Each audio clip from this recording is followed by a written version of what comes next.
Hi, my name's James Cook. I am a founder and facilitator of this group in Midcoast, Maine called the Audacity. We spend most of our time in the city of Rockland. And we do work that's creative. It involves action, and we do it together, creating a community. We've got lots of different working groups, and most of those are engaged in action out in the world. Visible protest. So there's this question that people have been asking. Why protest? Why bother? I mean, what good will it do? I've heard that so many times, and I've thought about so many reasons why protest matters that I've actually started a podcast series. And so in this third episode of the podcast, I would like to ask you to think of a politician, right? Just about any politician that you know. Think of a nice, good, character-filled one.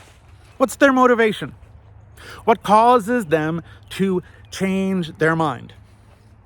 What causes them to change the position that they have on an issue, right? There are lots of different things you could say, but I bet a heck of a lot of you are saying, oh yeah, well, they just follow the polls. Exactly. What's a poll? It's an expression of public opinion, right? But they also follow other expressions of public opinion, right? So, politicians, when they see people out on the street, and they see them not in small numbers, but in big numbers, they'll react. It's what led not only governments, but corporations, universities, nonprofits of all sorts, and not a few for-profits, right? To put in DEI measures and make DEI commitments. Now, they left them because why? They thought that the weight of popular opinion had shifted and they had a reason that they could get out of it. So that's why we need to change the perception of public opinion. How do you do that? You get people's attention, right? We want to do better than a poll. We don't just want to be putting in an effort that is proportional to our percentage of the population, because let's be clear, the proportion of the population that is protesting right now is less than 1%. I'd like it to be more, but I think it's at about 1%. But that still looks good. And in fact, people feel like it's more than 1% that are out there protesting, because we're visible, because we're resting in how we get folks' attention, because we're demonstrating. That's why they call it a demonstration. Demonstrating power in numbers.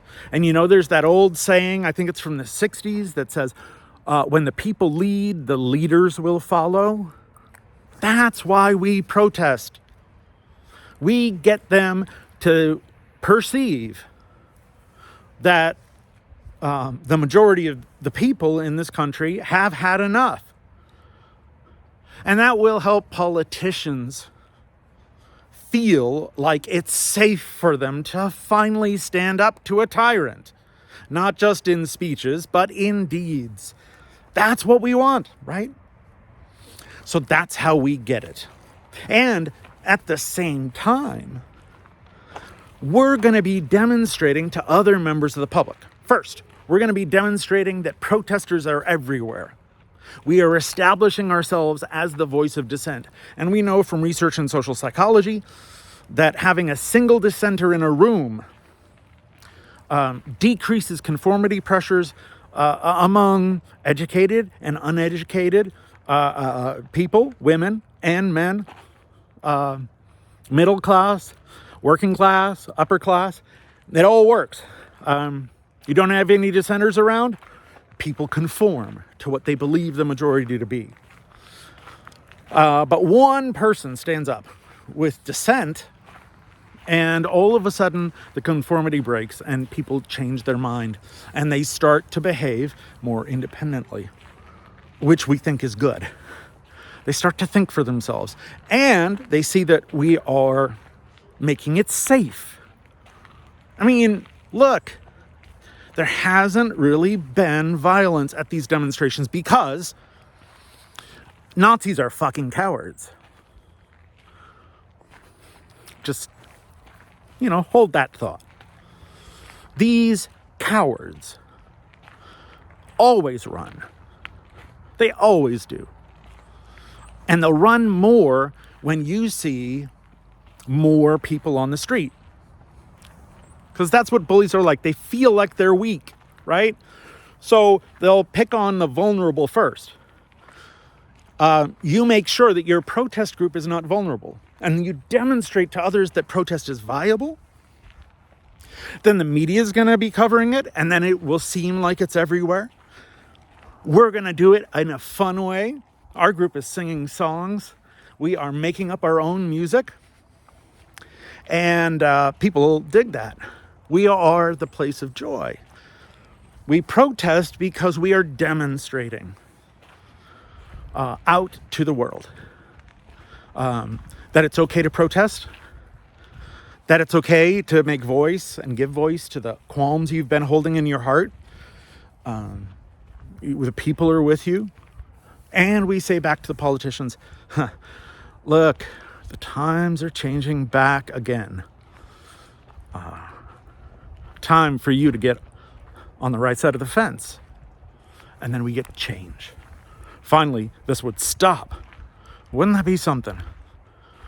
We can't guarantee that it'll work. But if there's a good chance that it'll work, shouldn't we try? Shouldn't we demonstrate to the politicians and the public that the tide is changing by showing that it is?